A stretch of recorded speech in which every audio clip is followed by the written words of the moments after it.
Thank you so much, Grace. And it is a pleasure to introduce Kellee Marlow, who is my leadership mentor. Kellee Marlow built her career by identifying innovative concepts and technologies that challenge companies and people to think differently. Um, After working for notable corporations, she ventured out on her own and founded a private investment group, Lion Ventures Group. In 2016, Kellee pivoted Lion Ventures Group towards creative content investments, and this ultimately led her to create a vision for co-direct and produce a social impact documentary called The Art of Courage. She was also featured at 11 top national and global film festivals. Um, this is quite impressive as well. Kellee is also a founder of a curable content platform called Spark. And the goal is to inform, inspire, and ignite her audience by sharing her own leadership models um, and that of experts in the business, psychology, um, technology, art, and wellness. And this resource has also connected thousands of people. Um, on top of that, with the narrative, they need to move forward and realize their goals and with guidance and support. Um, Personally, she's such an amazing mentor in terms of leadership and every other single thing. And one fun fact about Kellee is that she met Hillary Clinton when she released her book, It Takes a Village, which is what Chicken is all about. So I'm very happy to introduce Kellee Marlow, my mentor, who is about to share such, who's about to speak on how the empathy of practice can change you. Thank you. Thank you for that wonderful introduction, Hope. Mm-hmm. Happy New Year, everyone. Happy New Year. I want to keep this interactive and I don't want to present or talk at you. It sounds like you've learned quite a bit already about conflict resolution, and it sounds like one of the ingredients you've heard about is empathy. So how many people can really tell me what empathy is? Raise your hands. Okay, I'd love to hear what some of you believe what empathy is. Grace, can I rely on you to call on a few people? Yeah. Do I see any hands up? I think, CNET, did I see you put your hand up, or were you fixing your hair? I can share. I mean, especially when we already talked about empathy earlier today. So empathy is about understanding one another and like putting yourself in another person's shoes, but you don't have to share that same contextual experience for you to be connected and share that connection with the person. Okay, well said. So what's the difference then with sympathy? What's the difference between empathy and sympathy? Does anyone have an answer? Tarly, go ahead. So I'm just going to share it with someone explained it to me before. For example, if you go out with a friend to play and that person falls into a hole, and in that situation, sympathy will be feeling sorry for them, but then empathy will be getting into that hole with the person. So I would say empathy is more about putting yourself into someone's shoe and trying to feel what they are feeling. Well said. So sympathy is when you are seeing it from your eyes, right? And let's say someone has a bad experience and you're like, I'm so sorry to hear that. But empathy would be like, wow, that must have been so difficult or so crazy, because your imagination is helping you, figure out what that person's feeling or experiencing. So that's the difference. Now, empathy isn't a skill that is genetic or that just happens to everyone has. It's something that you have to keep building on like a muscle, right? You get better each day as you practice it. And the reason it's important is because it helps you to build better products, better services, respond to different situations, whether it's a conflict with your roommate or a disagreement with your professor. So you need to know how to use empathy in all of these situations to help you better communicate and to bridge what you're looking to bridge. And then on top of that, layer and build what you need to build that's going to help other people to respond to what you're doing. So from that perspective, you need to know how to use empathy in each one of these layers. So let's say, I noticed we have quite a few engineers in the cohort. How would you use empathy in engineering, in computer science, and coding?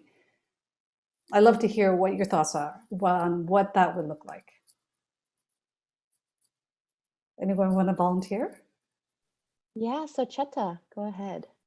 Yeah, I think for me, like, I want to be in civil engineering, and I think engineering having empathy is really important. It's even more important than having sympathy, because I think engineering, even though they could be possibly working with a lot of machines and like doing coding and stuff, but trying to solve people problem is really important. To actually trying to understand them, not just trying to put out your solution, but to actually trying to figure out what is the people problem and then trying to understand them first. I think it's the biggest empathy that like the engineering could have, like, yeah, and it's really important. And that's a really good point, because a lot of people have the belief that if I built it, people will come, right? So they built it first and they wait for the people to come and use it. But if you do it the opposite, you put yourself in that person's shoes and you ask yourself, what are their challenges? What are their pain points, right? What are their experiences that I need to consider before I built this product or this service? And if you capture all that, they're going to say, wow, this service or this product really understands what I'm going through. And that's why it works for me, right? Have you ever gone to a room where the desk is on one side and the electric outlet is on the other? And you're like, how did they design this, like for the table to fit on one side of the room and the electric outlet is on the other, and you can't have a light on your table? So that's how you have to think at any time when you're creating or building something. What are you trying to accomplish for the person that you're creating or building for? And this could be economic policy. This could be, if you're doing architecture. I mean, this applies to everything across the board, right? So the best designers, what do you think the best designers do before they start? Anyone have any ideas? Ahas, yeah. Design, we would seek feedback from the stakeholder. That's called feedback, but more like, okay, before we design, we do the survey. For example, if we want to design a running path, we would ask like, what would you look for in a design, in a running path, and how would you feel running at night as a woman in this area? And it's like trying to like do the survey before the design, and see like what are the thing that they need.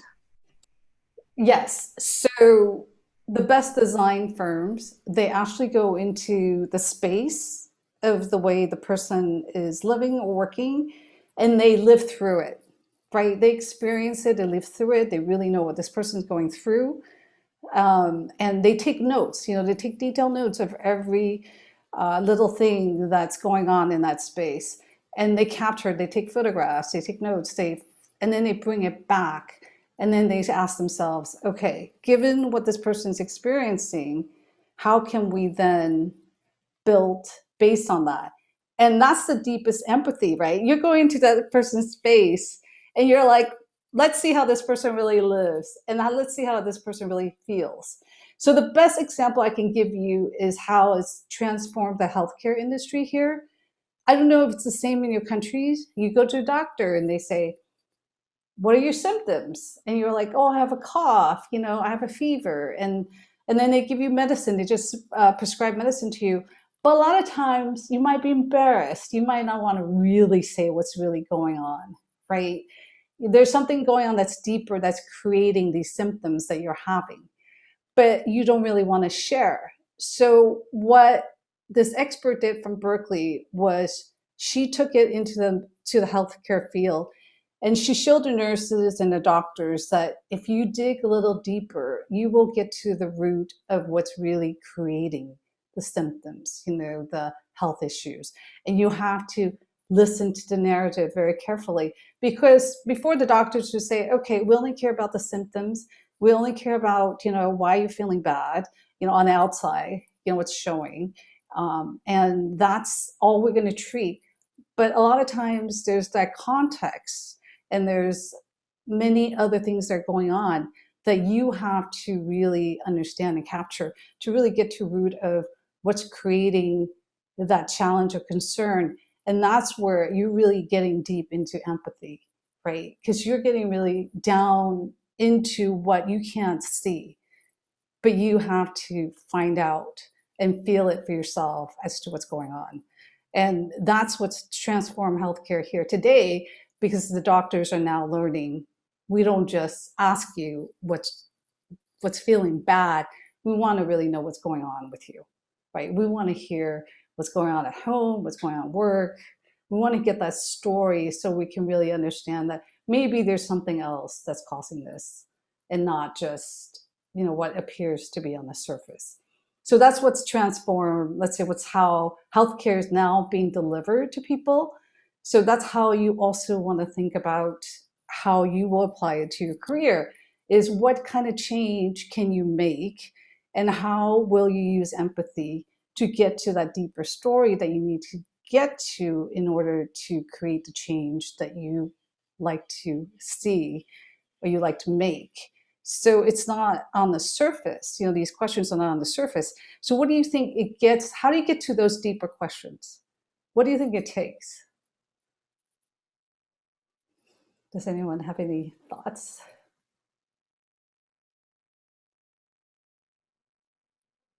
Okay, so I would say, what are the people who understand the most about you? What do?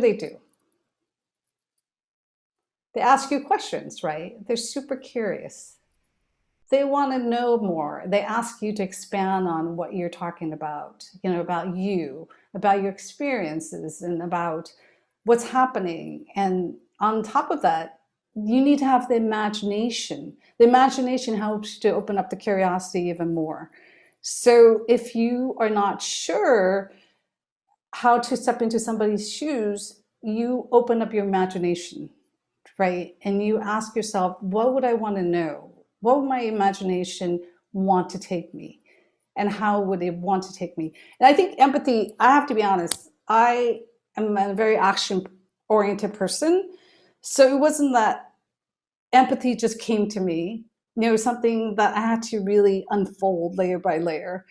And one way to do that is by reading stories or narratives of other people who are very different from you, because it forces you to step into their world, their story, and their narrative that you otherwise would not push yourself to do. So one of the exercises you can do is to read a story from, let's say, someone from India, someone from, Tanzania, someone so different from you that you can step into their world, their imagination. And that's how you can also help to build that muscle.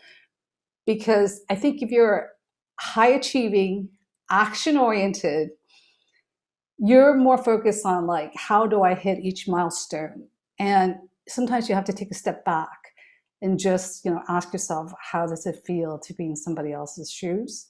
And that's really important.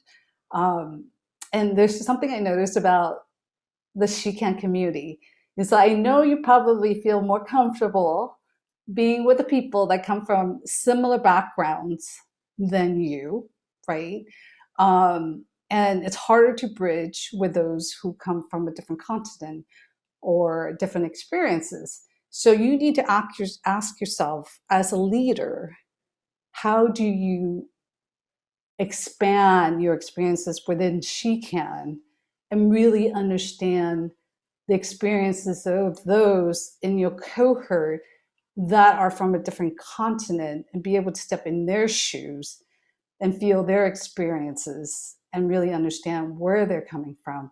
Because I think that would be the best challenge for you in terms of using empathy and understanding it and really coming out of the Shiken experience in terms of understanding what it's like for the scholar from Rwanda, what it's like, for the scholar from Asia, any other countries in Asia. Why is it different? It was like the conflict I'd heard about the roommate where the food bothered the person, right? The person never bothered to step into the shoes of the person who lives a certain way and really experience it fully. And you have the opportunity to do that within this community, is to really experience all the different countries of the scholars, where everyone's from. And you should take that opportunity and really, then you will really understand and feel empathy. So I encourage you to do that as part of your experience in Shiken. Because we always stick with what's familiar to us and what's easy. And this is the best opportunity because you know everyone and you can reach out at any time. I think I'm up for time, right, Grace? We are, but I just want to open it up quickly. If anyone has questions for Kellee, please feel free to unmute and ask your question. I just want to say